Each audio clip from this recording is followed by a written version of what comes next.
Assalamualaikum warahmatullahi wabarakatuh. Terima kasih kepada Ibu yang telah memberikan kami kesempatan untuk mempresentasikan hasil diskusi kami tentang konsep, proses, dan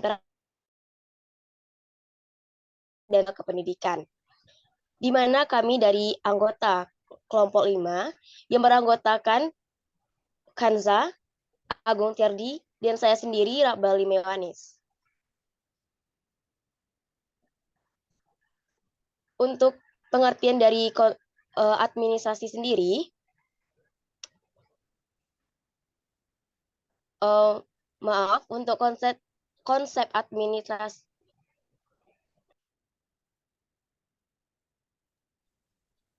Baiklah, untuk pengertian administrasi adalah suatu kegiatan atau rangkaian kegiatan yang berupa proses pengelolaan usaha dari sekelompok manusia dalam suatu organisasi untuk mencapai tujuan bersama yang telah ditetapkan agar berjalan efektif dan efisien menurut Nuhardi 1983.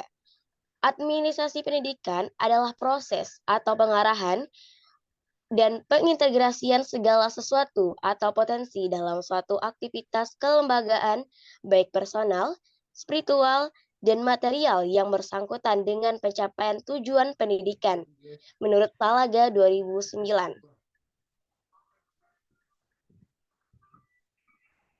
Berikutnya yaitu tujuan administrasi. Tujuan pokok dari administrasi pendidikan adalah untuk memanifestasikan efektivitas dan efisien serta produktivitas yang optimal dalam penyelenggaraan tugas-tugas operasional kependidikan yang bersifat teknis edukatif dalam rangka mencapai tujuan pendidikan di lingkungan pendidikan formal, yaitu sekolah. Menurut Ahmad 1991 sebagai bagian dari administrasi negara. Administrasi pendidikan bertujuan untuk menemukan sistem dan mengembangkan agar menjadi sarana yang efektif dalam rangka mencapai tujuan pendidikan. Baiklah, untuk kriteria profesi pendidik akan dijelaskan oleh Agung Tiardi. Kepada Agung, disilahkan. Baik, terima kasih kepada moderator. Saya akan menjelaskan tentang kriteria profesi pendidik. National Education Association telah menyusun sejumlah syarat atau kriteria yang mesti ada dalam jabatan guru, yaitu yang pertama, jabatan yang melibatkan kegiatan intelektual. Selanjutnya, jabatan yang menggeluti batang tubuh ilmu yang khusus, jabatan yang memerlukan persiapan profesional yang lama, jabatan yang memerlukan latihan dalam jabatan yang berkesinambungan, jabatan yang menjanjikan karir hidup dalam keanggotaan, dan yang permanen. Jabatan yang menentukan baku standarnya sendiri, jabatan yang lebih mementingkan layanan di atas keuntungan pribadi, serta jabatan yang mempunyai organisasi profesional yang kuat dan terjalin erat. Next slide. Selanjutnya yaitu kode etik profesi pendidik. Kode etik suatu profesi adalah norma-norma yang dijadikan pedoman oleh suatu anggota profesi di dalam melaksanakan tugas profesinya dan dalam hidupnya di masyarakat.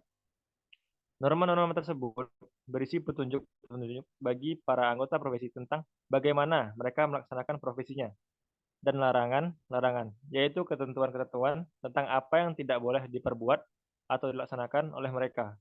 Bukan hanya dalam menjalankan tugas profesi mereka, melainkan juga menyangkut tingkah laku anggota profesi dalam pergaulan sehari-hari di masyarakat.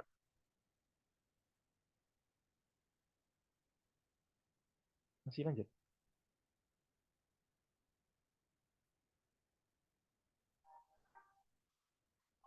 Selanjutnya yaitu proses implementasi administrasi pendidikan dalam meningkatkan kinerja pendidik dan tenaga kependidikan.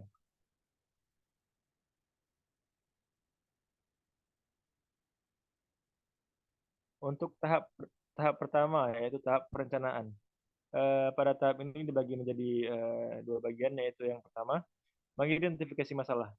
Pada tahap identifikasi masalah, proses perencanaan pada umumnya menyangkut peramalan dan pengambilan keputusan. Melalui peramal, kita dapat memperkirakan apa yang akan terjadi di masa datang berdasarkan informasi yang diperoleh dari masa lalu dan masa kini. Perencanaan hendaknya menghasilkan rencana yang fleksibel dan realistis. Untuk langkah kedua yaitu menentukan tujuan. Untuk menentukan tujuan ini terdapat 3 langkah, yaitu yang pertama, menentukan langkah-langkah dengan analisis SWOT dan menentukan prioritas. Yang kedua, menentukan strategi dengan belajar dari pengalaman. Serta yang ketiga yaitu pengorganisasian. Untuk tahap kedua yaitu tahap pelaksanaan. Pada proses pelaksanaan terdapat beberapa prinsip, yaitu yang pertama, pelaksanaan harus sesuai dengan perencanaan. Yang kedua, pengawasan dan evaluasi memungkinkan untuk perubahan pelaksanaan dengan terlebih dahulu. Serta yang ketiga yaitu, agar pelaksanaan dapat terjalin dengan rencana, dibutuhkan kematangan organisasi.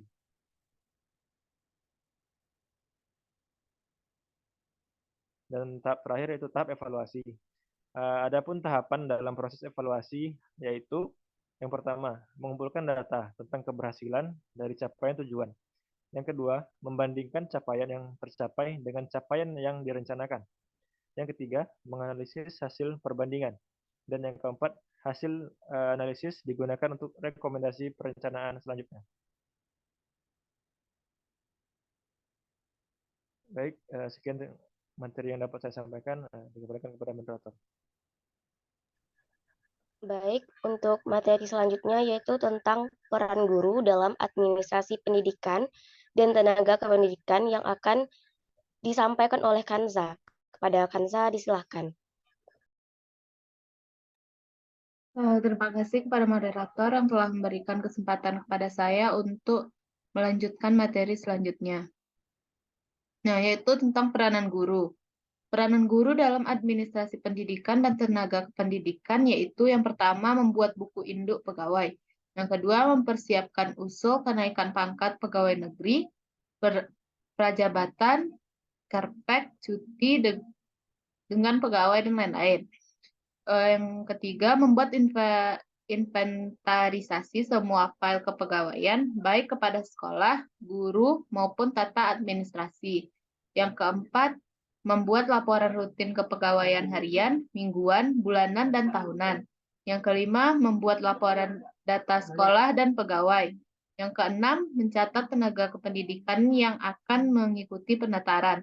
Yang ketujuh, mempersiapkan surat keputusan kepada sekolah tentang proses KBM, surat tugas, surat kuasa, dan lain-lain.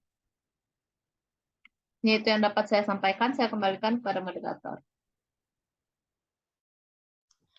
Baik, terima kasih kepada Kansa serta Agung. Dari kesimpulan bisa kita ambil bahwa dalam pendidikan, administrasi dan supervisi memiliki peran sentral dalam meningkatkan kompetensi dan kinerja pendidik serta tenaga kependidikan. Administrasi pendidikan memungkinkan pengelolaan organisasi pendidikan dengan efektif dan efisien untuk mencapai tujuan pendidikan yang ditetapkan. Sementara itu, profesi pendidik menuntut kualitas dan standar tertentu, termasuk kegiatan intelektual, persiapan profesional yang mendalam, dan penerapan kode etik yang mengatur perilaku. Dan proses implementasi administrasi pendidikan yang melibatkan tahapan perencanaan, pelaksanaan, dan evaluasi. Dengan pentingnya mengidentifikasi masalah, menetapkan tujuan, serta memastikan pelaksanaan sesuai dengan rencana yang telah disusun. Dan peran guru yang disampaikan oleh Hansa tadi bisa kita simpulkan juga bahwa di mana mereka tidak hanya menjalankan tugas pembelajaran tetapi juga berperan dalam administrasi sekolah, menyusun laporan, dan memastikan kelancaran berbagai kegiatan administratif. Dengan demikian, hasil dari presentasi dari kelompok kami, jika ada kesalahan kata mohon dimaafkan. Wabillahi taufiq wal hidayah. Wassalamualaikum warahmatullahi wabarakatuh.